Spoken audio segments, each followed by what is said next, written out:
Lovely. Hi, everyone. So, welcome to this session. I'm really excited about it myself. Hi, Dawn Marie from Austin. I also used to live in Austin. I'm in New York now.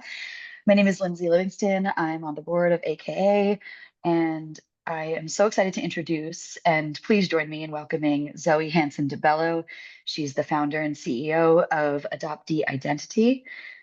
Her work is deeply rooted in her own journey as an adoptee and mother. I'll let her speak to all of it, but today she's going to be sharing insights in her talk, Parenting as an Adoptee, Navigating Identity in the Journey to Parenthood. So welcome, Joey. Zoe, excited to have you. Zoe. All good. Thank you so much, Lindsay. So great to be with you all. And I know this is a long day of Zoom. So I totally respect cameras off. If you want to, at some point, come cameras on, I would welcome that. So I don't feel like I'm talking into um, a screen of uh, limited people, even though I know you're behind those beautiful images.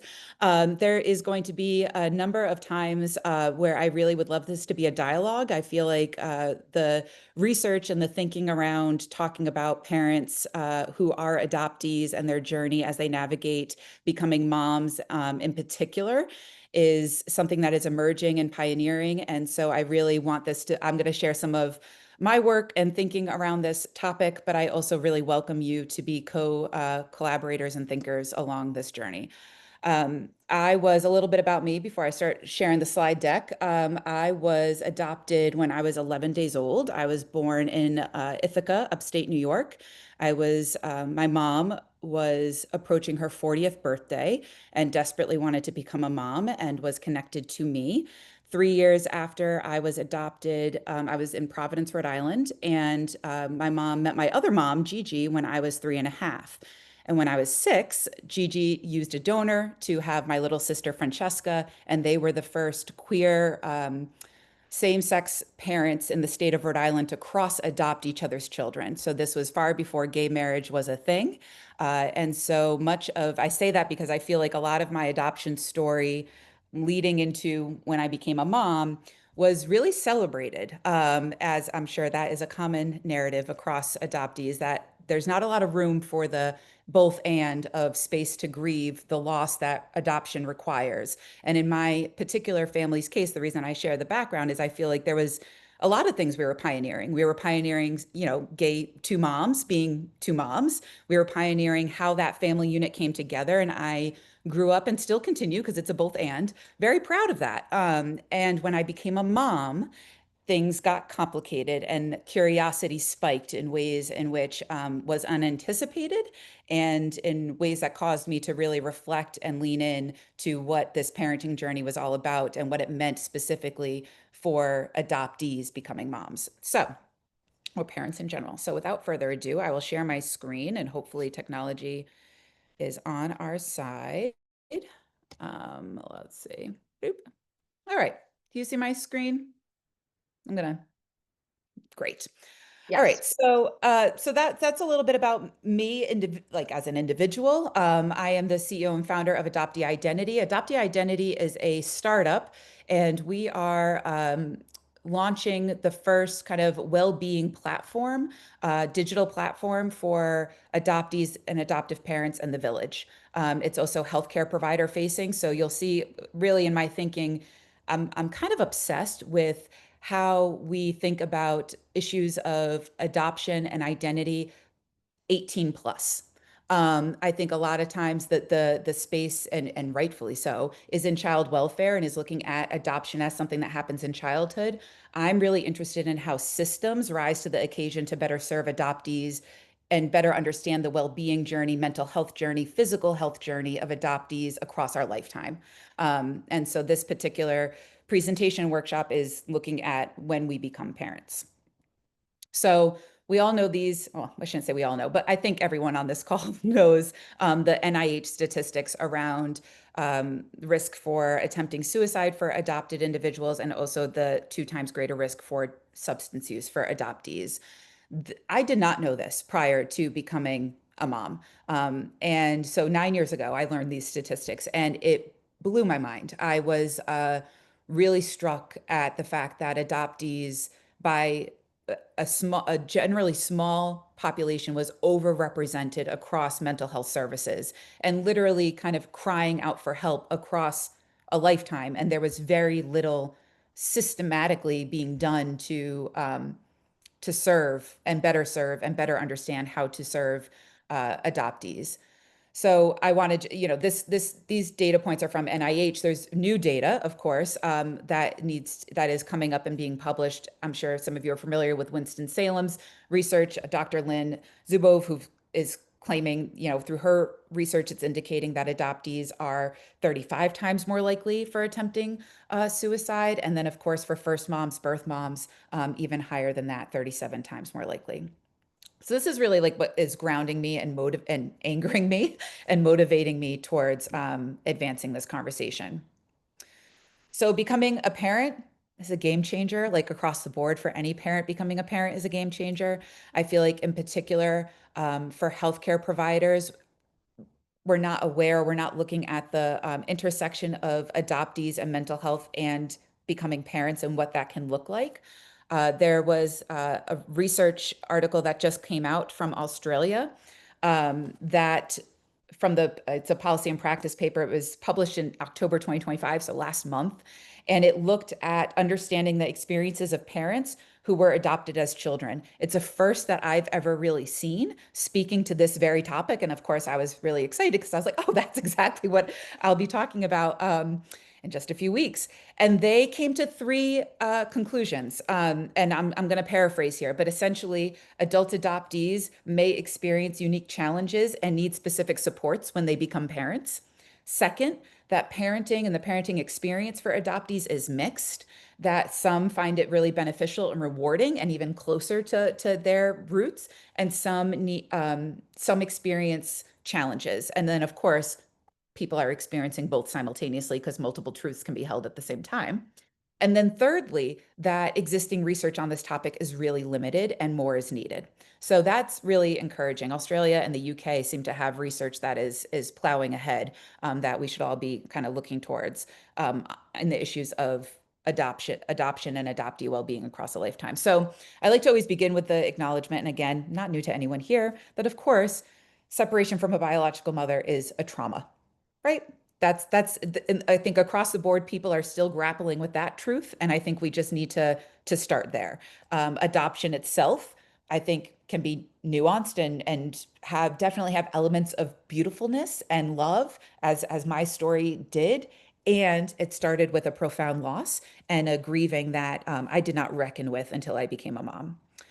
Becoming a birthing parent as an adoptee subconsciously and or consciously resurfaces feelings of loss, grief, and adoption. So adoptees just start off with less information, right? By and large, when you go to, I don't know how many people here are adoptees and or also parents, but when you go to your first prenatal visit, the first question you're asked is one of the first questions, what was your mother's journey like giving birth to you? Because that is the number one indicator that will tell a provider what your journey might be like or the complications that might lie ahead that we should be on the lookout for with your birth. And I sat there and I had to say, we say so many times in doctor's visits, I don't know I'm adopted. I don't know I'm adopted. And this one, it just hit at a deeper level. Not knowing I'm adopted, growing a child to birth a child just felt different. And, my journey, I'll spare you the details, but it involved gestational diabetes. It involved giving birth to a 10.5 pound baby who was 2 weeks late. And maybe I didn't want to know those pieces because sometimes we're better off, not knowing. But there were things that I had to just go through blindly. And I think that care providers in the labor and delivery and the prenatal space, there's ways in which they can scaffold that experience for adoptees if they kind of understand what might be going on for the patient in front of them. Another major thing that's happening is that a new baby, I'm trying to move this so that I'm not, there we go. A new baby might be the first biological relative that a person is meeting. Some people are on reunion, and that adds another layer to it all. Some are not, and they haven't yet really grappled with the fact that having a biological child is going to be a relative. And even if they have thought about that, I've talked to a lot of folks who think about that internally. They're not even saying it out loud to their partner or spouse. It's an internal reflection. And a lot of what I am trying to do with adoptee identity is break down the isolation factor of what it means to be an adoptee in our own heads. We should be able to have more conversations and bring our village in so that that experience is not done just alone within ourselves. I was talking to an adoptee who is a father who I've known for a long time. And I said to him shortly after I had my daughter Rowan, like, isn't it wild? Like your daughter looks just like you. Like, wasn't that crazy? And he kind of paused and was like, yeah, it really was. And his wife was sitting right next to him and she said, you've never told me that. Their child was at this point 10 years old. He had just been living with that inside, not even sharing with his closest person, his spouse. And so I feel like a lot of this is normalizing these feelings. And the more we can normalize it, the more we can talk about it, the more that we can begin on a healing journey and connection and not alone. Let's see. So again, this is a quote that I just came across, but imagine being the only person in the world that you knew you were related to. I think that, building families is complicated in general. Being an adoptee, having a biological child or not, right? That also brings up what if families are made in all sorts of ways. And it's not as if you're an adoptee and you decide to be a parent, they're going to be biological. I know a lot of adoptees who have adopted. That brings a whole nother layer of complexity to the conversation. Or maybe you have fertility challenges and you have to go different routes. All of this just adds to the layers of complexion around like who are we, where do we belong, and what makes a family. And I don't have the answers, but I do know that it's complicated and nuanced. Before I move on, does anyone have any thoughts they want to share? You could know that, oh, I should preface this. At this point in time, the conversation is recorded. At the end, there will be time where there's Q&A where we will turn the recording off. You can also feel free to use the chat. Lindsay's going to be looking at that because my screen is filled. But please come off mute if you have a thought and share. I don't, yeah, I don't mind. I actually would encourage it. Um, okay, so in Adoptee Identity, in our platform, we have, and our first thing that we created was like a conversation card deck. So we think about adoptee identity in four themes: origin, adoption, big feeling days, and embracing the and. So big feeling days is really about, everything is rooted in attachment theory research, or, different autobiographical or narrative based testimonial style research. But Big Feeling Days is meant for understanding everyday life moments that just might feel a little heavier for an adoptee. So think about your birthday, graduations, your siblings' birthdays, having a sibling enter your family. That was a huge big feeling day for me. Watching one of my moms give birth to another sibling. I was 5.5. Let me tell you, it was hard watching that, and I did not understand why I was so angry until later on, putting on a lens of big feeling days, and I'm like, oh, I could have a level of empathy for my little self that I just didn't have, and um, big feeling days, I'm hoping that other adoptive parents or the people surrounding an adoptee can become familiar with those heavy days for adoptees again, so that we don't live them alone. So a lot of those big feelings are not shared with the people around us. We just kind of have them in the back of our heads and then, power through or become angry or turn to substance use or turn to other ways to kind of self-cope and self-medicate. Um, and so that's kind of the premise of how I view this work, thinking about healthcare systems and supporting adoptees anchored in these big feeling days, and giving birth, or having a child, or finding your way to parenthood is a big feeling day, and the big feeling days continue. They never end. But let's think about some that are anchored on this particular experience. So deciding to become a parent is a big one. The journey to parenthood, you might have one figured out and then it needs to pivot and change. Discovering you're pregnant, I remember that moment was like it just a wave hits you that you don't you don't see these things coming. And thinking about what it was like for my birth mom when she first discovered she was pregnant. From there on out, I feel like every milestone was in the back of my head, this dual, okay, this is my experience. What was the experience of my birth mother? Making a birth plan, control. I don't know how many of you on this call are adopted, but control is something that make adoptees feel safe. And I think a lot of parent, you have to let go of that control, and you don't have control how and when it happens. We all make a birth plan, and some of those things are in our control, but a lot of it is not. And dealing with kind of those big feelings around not having control. One of the ways that I sought having control was I did not use any like medical support so for the pain. So I was like, no, I'm going to feel this. I'm going to be able to, if I need to, get out of this hospital bed and walk out of the room. I wanted control. And that control meant a 10.5 pound baby. And that was a journey. But I was really adamant. I do not like under the influence of anything. I wanted to be of sound mind and body. And I have no doubt that that was linked to my identity as an adoptee.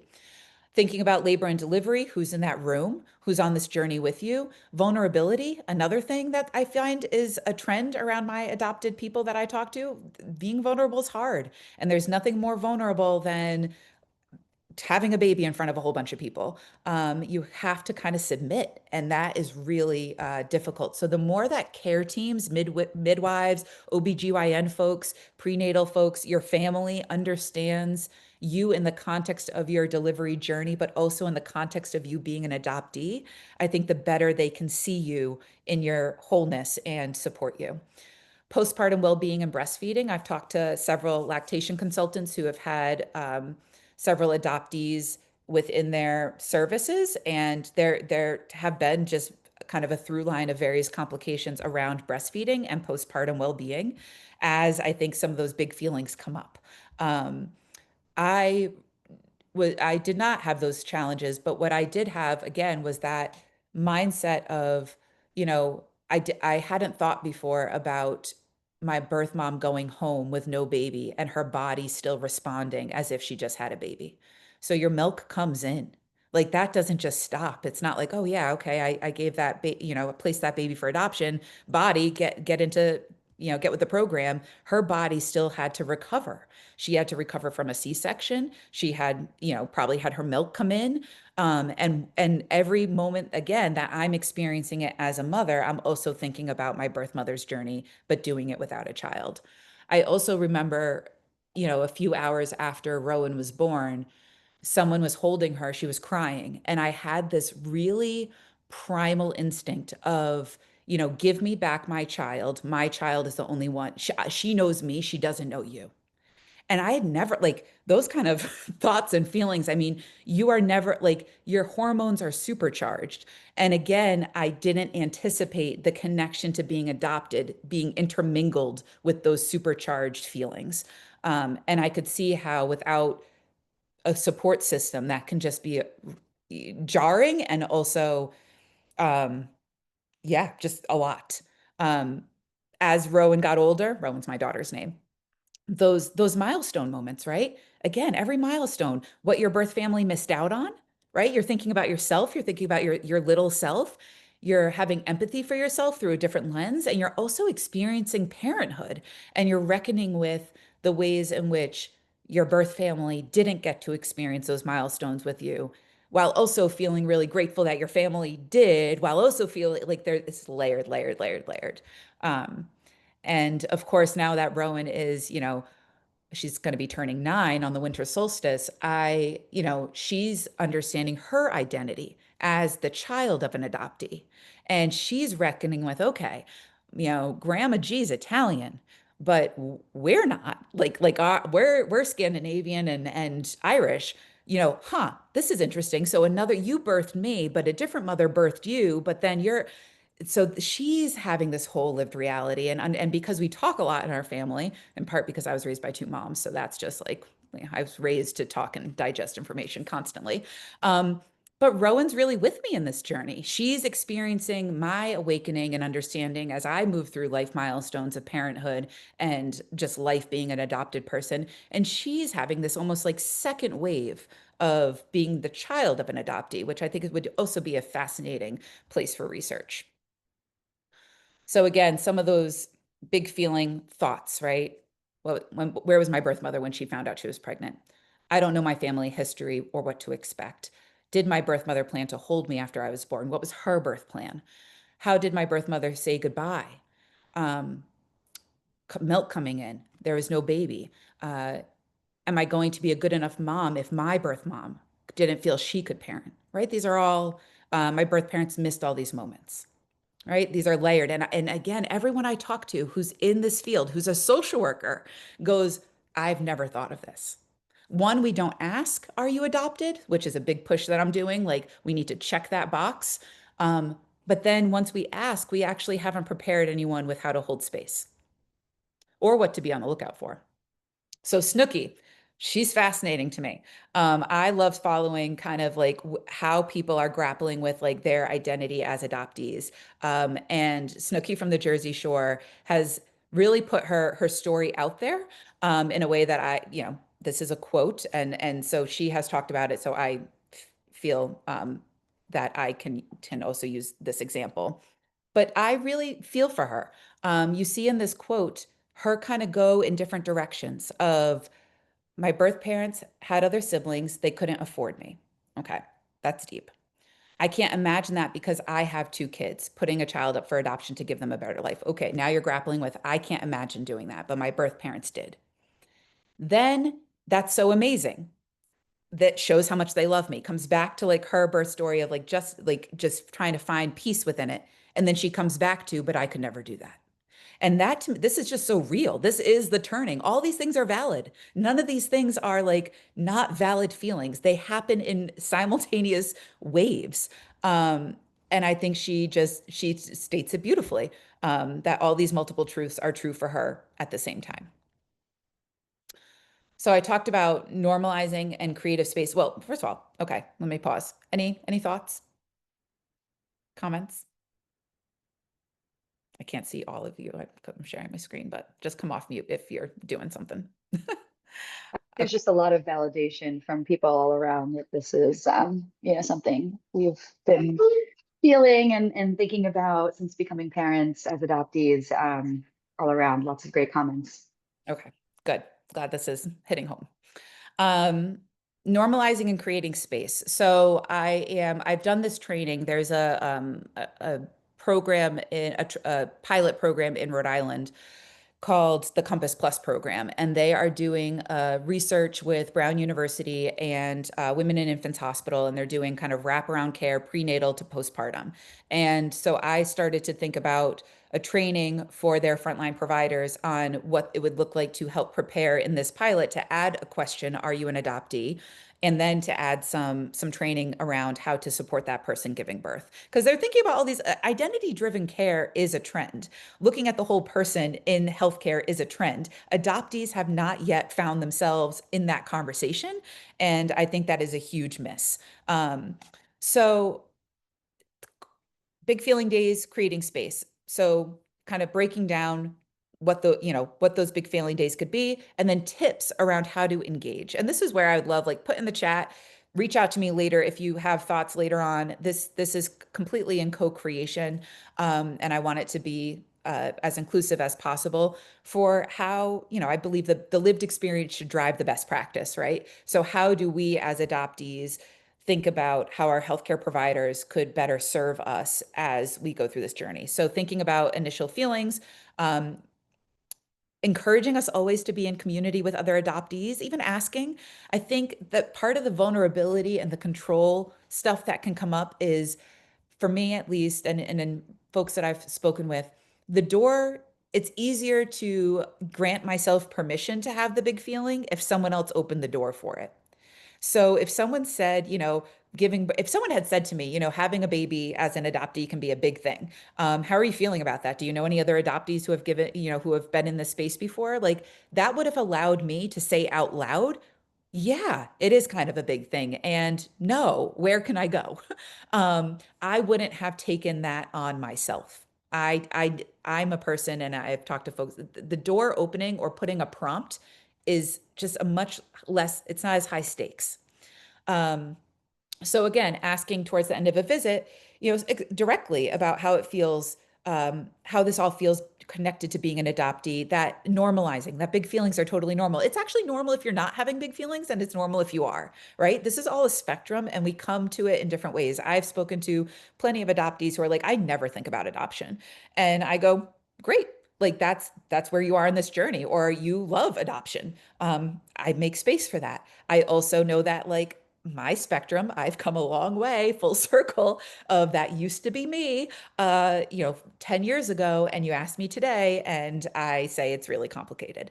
Um, and I've also allowed myself and granted permission that that does not mean I don't love my family any less. It just means, and it's complicated. Um, how can birth plan, um, how can the birth plan anticipate the birthing adoptee's emotional needs, right? So even just calling out, like, what do you need in this space? Like, who do you need in this space? Set the scene. And also, there's going to be unknowns. And so, even front load that, prepare yourself that there are going to be unknowns, and start to like even have a mantra of like, you're accepting that there will be unknowns. Um, Again, leaning into that biological relative piece, I found that this one's a big one for the dads in particular, that they had never thought before, like, oh, like, damn, this is going to be my first biological relative. And in fact, it's often sparked them wanting to reunify or sparked them wanting to search for their own biological family. It's almost like, in the research, when people are most likely to go into treatment for substance use is around becoming parents. I think there's a correlation between searching for biological relatives and adoptees becoming parents. Um, we should have a little more on that.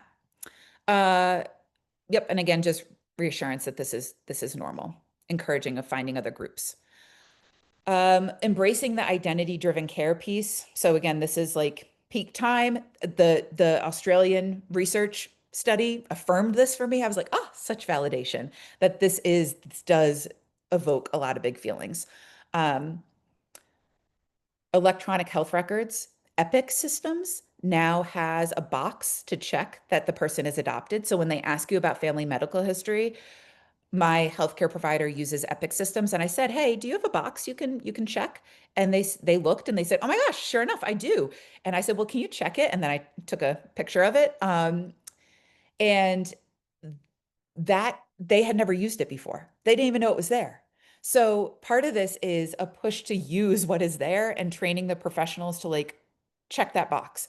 In part because I think it's validating for the individual, but also because we don't have correlating healthcare data on adoptees because we don't even know who's adopted in the health system. So are adoptees more at risk for postpartum health? Are adoptees at greater risk for autoimmune diseases? I would bet they are. Are adoptees at greater risk for attachment disorder stuff? I would bet they are. And how are we then pushing our healthcare systems to better serve us? But they can't if they don't even know there's a problem. So I don't think this is just unique to adoptees, actually. I think this is also going to be relevant for donor conceived kids. I think this is relevant for surrogacy. I think this is relevant for people who did ancestry.com and found out that they have a non-parental event and their father isn't who they thought their father was. All these people have missing pieces to their DNA, and it is causing an identity uprising of sorts. I'm not going to call it a crisis. I'm going to call it like an evolution, an identity evolution process. And our healthcare system should be working right alongside us in understanding that. I've met folks who didn't know they were donor conceived until later in life and were really had anxiety around their health records because they thought they had genetic predisposition to things. And then they found out, wait, I don't because I'm not really. And then they're like, but all my health records are wrong because I've been delivering this misinformation my whole life. That's wild. Like, we just don't think about that. My good friend, who I grew up with, and I was really privileged to grow up with several really close friends who are adoptees. But one of my friends, 2 years ago at age 37, got diagnosed with triple negative breast cancer. And that then caused me to go, hey, I know I'm not 40 yet, but I want a mammogram. And I went to my provider and I said, look, I'm adopted. I don't know these things. I want all the pre-screenings. And they said, okay, but are we being coached to have those pre-screenings if we want them? Are people saying like you have a right or your check your insurance coverage, like this could be covered for you? Like, and if you want to know, some people don't, but if you want to know, you should have a right to know as much information as possible. Um my father-in-law died of colon cancer. My husband has been getting colonoscopy since he was 30. When I posted that on social media, I got responses from people who knew adoptees who died in their 30s because they didn't have colonoscopies at the time where they should have because they didn't know they had a predisposition to it. So some of this is about like we as adoptees, we have healthcare rights and we need to be advocating more because quite literally, not just the substance use stuff and not just the greater risk for suicide and mental health, but we also have like physical predispositions that could be caught earlier and save our lives. So sorry, that's a little tangent, but very important. Um, Allowing the conversation about being adopted to take its course, right? Again, it's a spectrum. Some people will lean into it, some people won't. Providers should just open the door. And if the person's like, nope, never think about it, then that's okay. Move on. But you open the door. And for the person who is thinking about it in their head by themselves and are desperate for someone to bring it up, opening that door can be a game changer. So, um, making room for it all, that share statements of affirmation, to think of yourself reflected in a child, discern and offer a mental health referral and destigmatize that piece as much as possible. Seeking mental health help, like it's awesome. We should all have some mental health help. I don't think you can exist in this world and not need some sort of mental health support at this point in our government. So, what not to say? I think we need that too, right? And this is the point where when we open it to Q&A, I would love to kind of to grow this list because I do think that people put their foot in their mouth and they do it with good intentions, but they really they don't know, right? They don't know what they don't know. And when I can get upset and aggravated with a provider is when they have been trained and then they still say silly things. But right now, I think we have Hollywood and a common adoption narrative that just does not speak to the challenges and the dark side of adoption. And we're getting better. Like there, I mean, look at this conference, like the books and the authors and the panels and the we are getting a larger presence, I think that is more mainstream, but we're certainly not there yet. So you should feel so lucky to be adopted. Like never should you ever say that to an adoptee. Grateful for your family. While that might be true, not a helpful statement to make. Um, Avoid making statements that compare adoptees to other family members. Like, oh, it's just, they think that they're being helpful. And I think it's again, oh, but you look so much like your sister, or you look so, the comparisons are hard.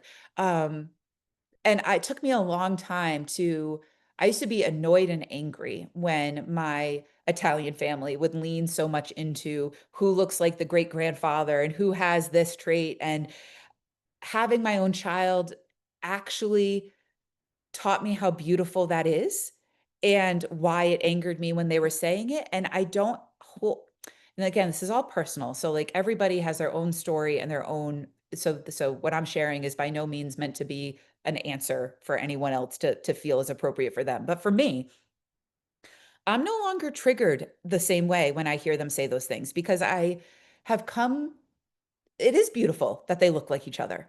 That's true. And also, I don't get that. And what I'm actually angry about is that I don't get that. I'm not actually angry that they see beautiful similarities between each other. And